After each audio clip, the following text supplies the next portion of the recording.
and this is in terms of secular, but it also applies to those who are gospel artists, contemporary Christian music artists. There's a case right now that's getting lots of press. It's about the artist Kesha and how, she's in litigation right now because of these things that we just talked about: financial success, support, representation, legacy building.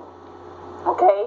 Because she was signed with a label, she was working with a particular producer, and she has made some allegations that as of yet cannot be proven, that producer drugged her, sexually abused her, really took over her representation as an artist, that there were certain things that she didn't want to do, but because she was under the influence, or because she was under that contract or that label, she was forced to put out a particular image. Okay? Now somebody else just came out today concerning that same producer and said, I can't validate whether or not he assaulted her or not, but here's what I can say about working with that producer. They said that their label blackmailed them and made them work with this same producer, and they said they had a really, really bad experience. Ooh. And that their label basically told them that we will not release your album unless you work with this person. Now that's serious. That is some serious stuff.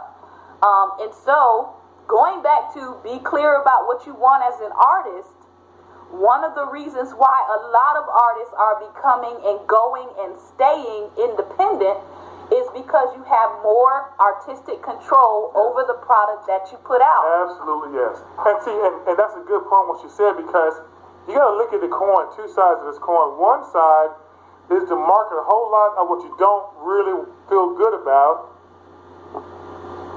put a whole lot out of what you don't really feel good about towards your soul and what your call is, or feel completely drenched with gifting and glory from God from what He has you to do, and get a smaller audience, which will trickle and build, with a snowball effect over time. Okay?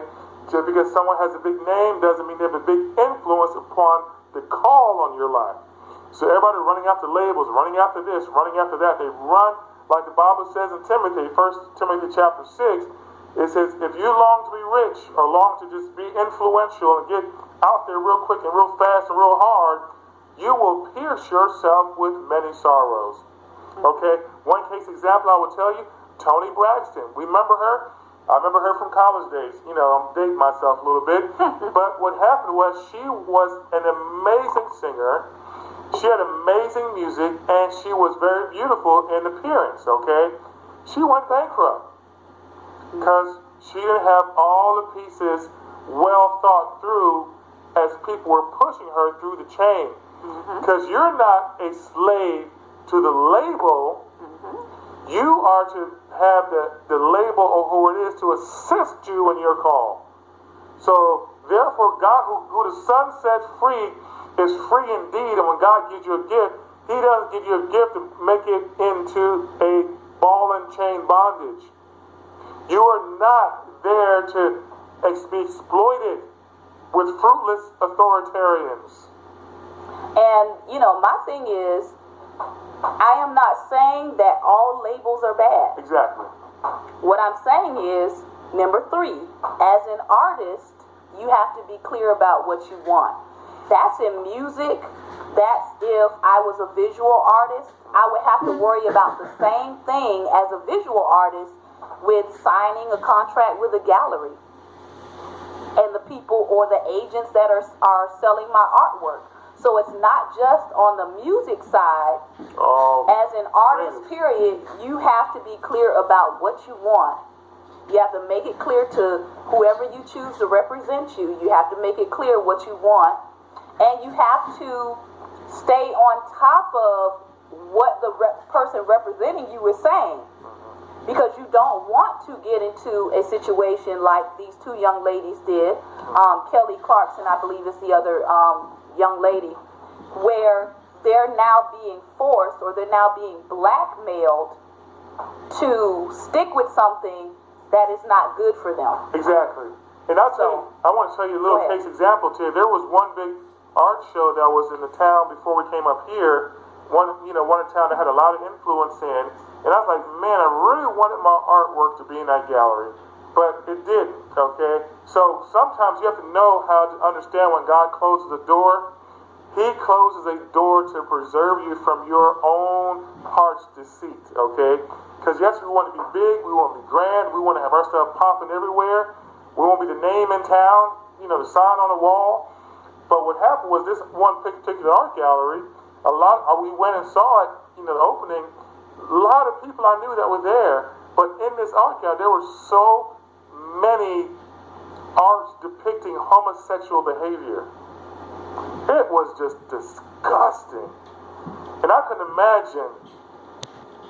And see, the thing about it is, if my art was up there all into that, and yes, we know we can be light and dark places, but what happens is people associate you with being in that same lifestyle, which is totally, I am zero, negative balance on that. Okay, I have zero tolerance for homosexuality as far as a lifestyle. People I will work with and help and pray for and work with on a daily basis, but I will not tolerate that kind of foolish, nasty perversion. Will not even accept your art if it has scripture on it. That's a good point. Yeah. So, people don't necessarily talk about that in the visual arts world, but if you're a Christian artist, sometimes it's hard to get your work submitted if it has a very blatant and distinct religious iconography Christian message. They call it religious iconography. So if your work has crosses in it, even if you have words painted in it like Jesus or Christ or angels, any of that, sometimes it's not even accepted. So that's another thing that you have to, again, be clear about what you want. And you have to decide, am I going to take these symbols out of my work if this is what God has told me to do in my work? Exactly. Am I going to compromise my message again? Because it's not just with music. Am I going to compromise my message as an artist to get into a place that people may see my work, but it may not be the work that God told me to do? Right, exactly. So I may be successful at it, but it's still not what God told me to do in my gift. And that's, people don't seem to get that. May I say something, Dr. Shante? Sure. Okay. I'm not a doctor, though, by the way. She knows more than doctor. She's super doc. Okay? Super doc Shante. What I'm saying is this. I'll give you a clear example of a story. There was one, like she said, there was one art, statewide in one other state that I was dealing with, that I knew the people, they loved my work, they felt it was very fresh, very pure, it was amazing, it was just wow. But we had to submit a biography for what the work was about, okay? And the Lord specifically said for me that it is A, B, C, and D, okay? That was my 4 paragraphs, all right, for the Lord. So I put that in there, and they said, we wanted to show, we really love to show, but we can't put this message out there, okay? I was disappointed. I was like, my God, this was a state-sanctioned, there's people with big ticket dollars that will see stuff and want to get you in, and it will just grow from there, but it was a test. Jesus said, will you deny me for an open door? So if you're denying the door for an open door, you're actually going to hell. Because Jesus is the way to life and life everlasting. So if they close the door of Jesus, that's a whole other message. If they close the door of Jesus for you to get into it, it's a hell-bound opportunity. All right? And that's the deal. One thing I'll tell you, one project I designed, it was an architectural project, and we came in budget, very well done. Commissioners, everybody had an opening. Believe it or not, they hired a Middle Eastern Islamic Arab, okay, to run the project. I couldn't believe they did that. But what happened was, he was so impressed with my architectural ability, and when I began to show the creative art, the abstract Christian-related art that God gave me to share, he was intrigued. With him and his beard and all that, he was literally like to the point of freaking out to denounce his culture. He said he's never seen something like that. And all of a sudden, he sanctioned a permanent art exhibition of this work as like Islamic 5 times a day with a mat in his room for this Christian art to go up on the walls in the health center that I designed that the whole community will walk through and see. Doubt God. Don't doubt God. If you doubt God, you accept the lies from hell. Amen. I'm sorry, preacher. You got me stirred, girl. Number 4. Okay. Dr. Shante, she got an effect on me. Number 4. Art can be made with and from anything. Art can be made with and from anything. What do I mean by that? You don't have to be from a specific economic background to make art. You don't have to be from a specific culture to make art. I'm going to get into that in a moment. You don't have to have certain specific items to make art. Okay? So, I grew up very, very poor. Okay? She wasn't that poor. I was very poor. And so, because I had people in my family that would literally, this is why I thank God for my family today. I had people in my family literally that would pool together money so that I could have the best quality materials that I needed. I had family members that would give money, put the money together so that I could get the products that I needed that my art schools required, because I went to, art schools and magnet schools. But what I want to say is I didn't necessarily need the best quality materials in order to create my art. Now my schools required it, and unfortunately this is the problem I have sometimes with magnet and art schools, is you have students coming there from all different socioeconomic backgrounds, and so if a art teacher is requiring you must have Prismacolor color pencils, right? Those are expensive. That are like $100. It range anywhere from $50 to $100 for a set of color pencils. And I live in the ghetto, and I can only afford the 50-cent pack. Hello, somebody. Obviously, that's going to create some gaps in the quality of what I could put out. But the reality is, you can create from anything. You don't have to be. And I think one of the things that happened as I went through these art schools is I understood that requiring something like that was really a way to weed out people who were of a lower economic status, to make you feel as if you shouldn't be in this line of creativity. That's a terrible feeling. That's really what it was doing. Terrible. Basically saying that art is for the wealthy.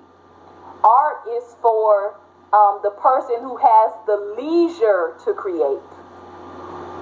Versus art can be something that anyone can create.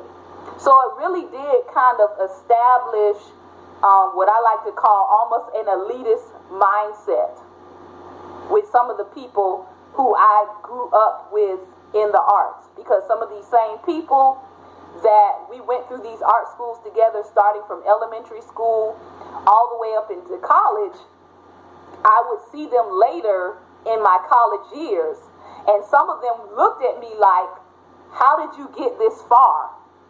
That's really what they were looking at me like. How did you get this far? Because we know where you came from.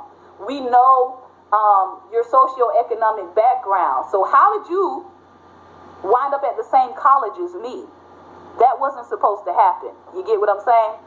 How did you wind up here and you didn't have a scholarship?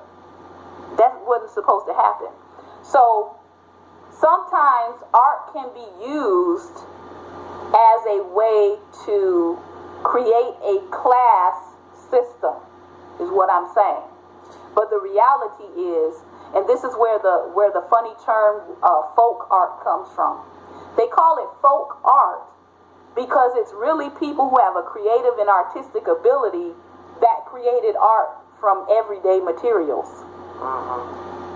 And so the art world literally has a little subsection called folk art.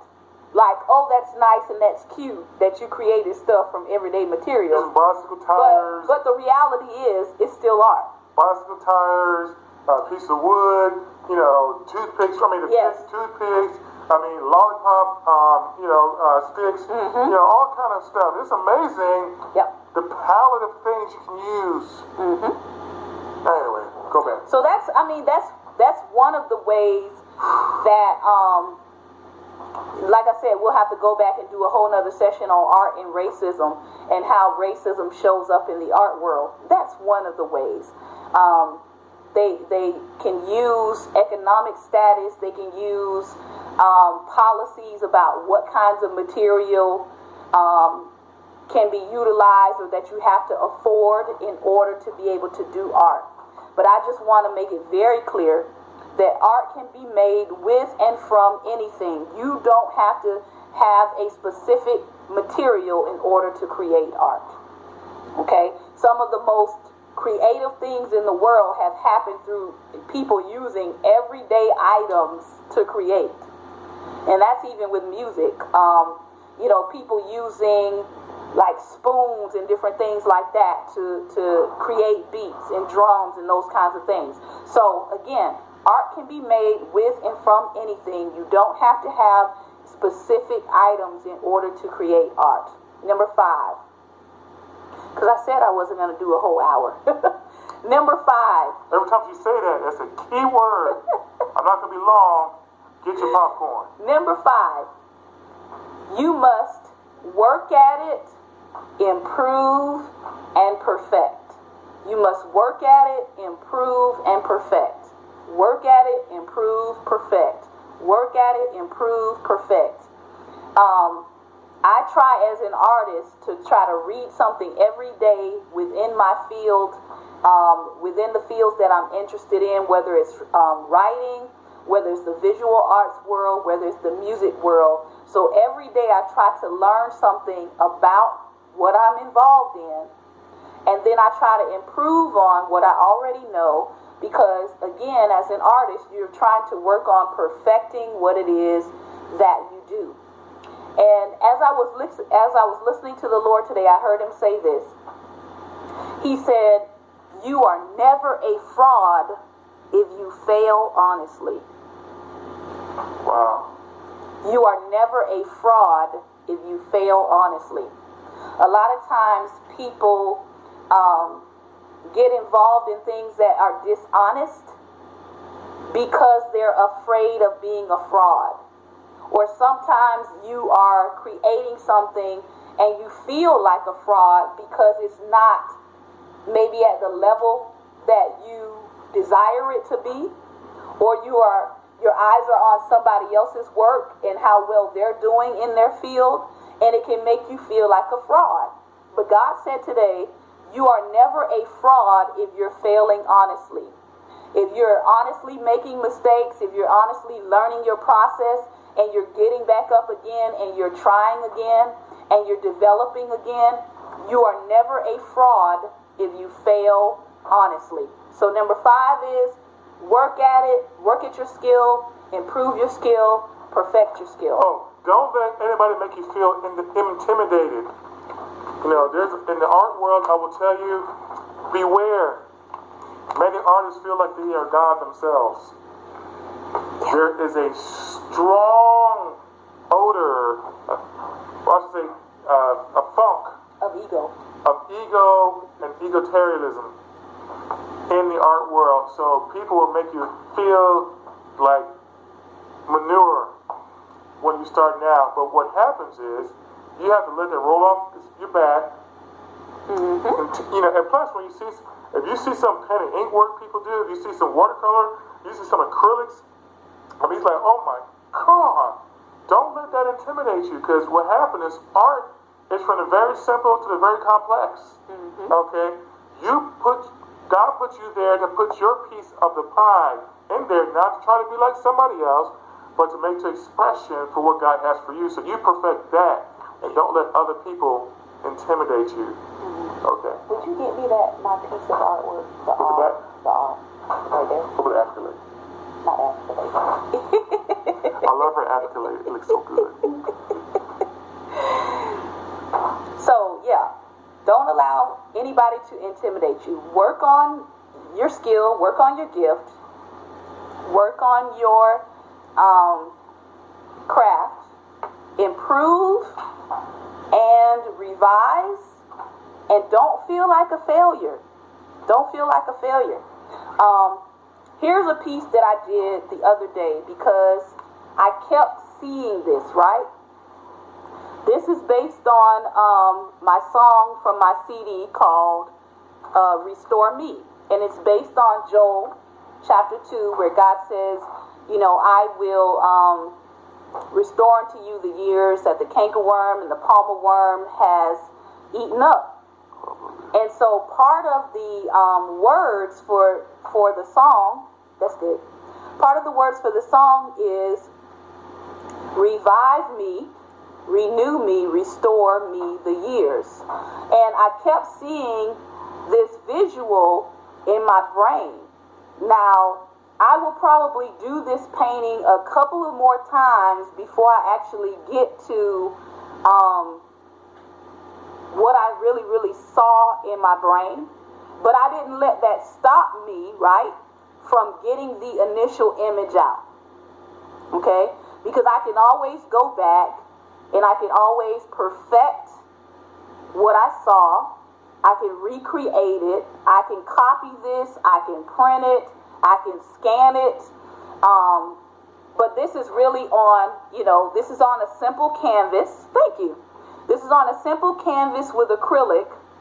And I went back in and I started playing around with some gold metallic marker in it.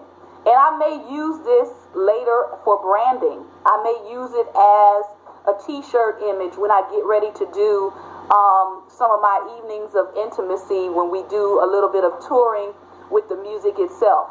So again, what I'm saying is, don't be afraid to just go for it. Don't be afraid to play around with different things, different items, different materials, to just get the thoughts out of your brain. And you can go back and play with them. You can go back and re-image some things. Even the cover image for my CD, right? I told my husband what I saw, with the musical instrumentation. Put it close, keep talking. I told him what I saw with the music instrumentation being formed in the shape of a heart, and I told him some of the things that I felt about what the music was supposed to convey. It was supposed to convey passion. I wanted, this heart symbol set in the midst of a fire, because the music was supposed to represent the prayer and the worship and the intercession that goes up before God. So he was able to take my initial concepts, and he was able to take the meaning that I wanted and be able to convey that in a graphic design. Because she was clear. She was very clear to me what she wanted. So yeah, I was clear about what I wanted. And even if you look on the back cover here, you will see that is me over here. And my hands are in a prayer posture, but I'm also dancing.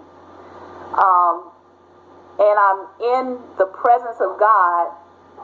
And that is related to the kind of worship that I will bring to the Lord, because I do also dance, and intercession is a large part of what I do.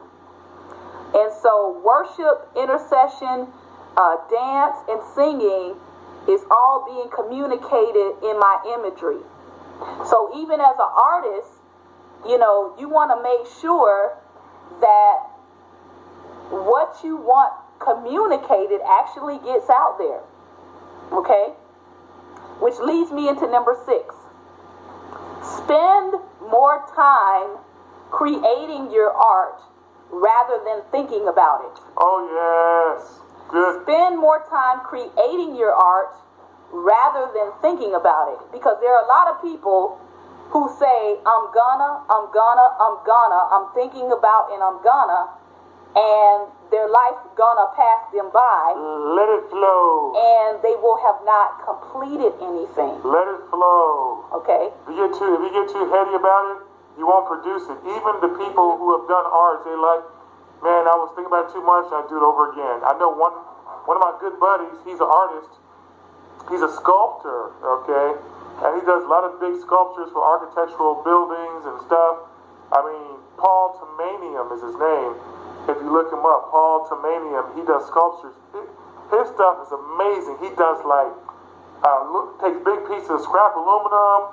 He takes fires and wells and paint and draws on top of them. And paints on top of it and sculpts it and shapes it. And sometimes some of his best work is work when he wasn't even thinking. Yes, let it flow. I like that.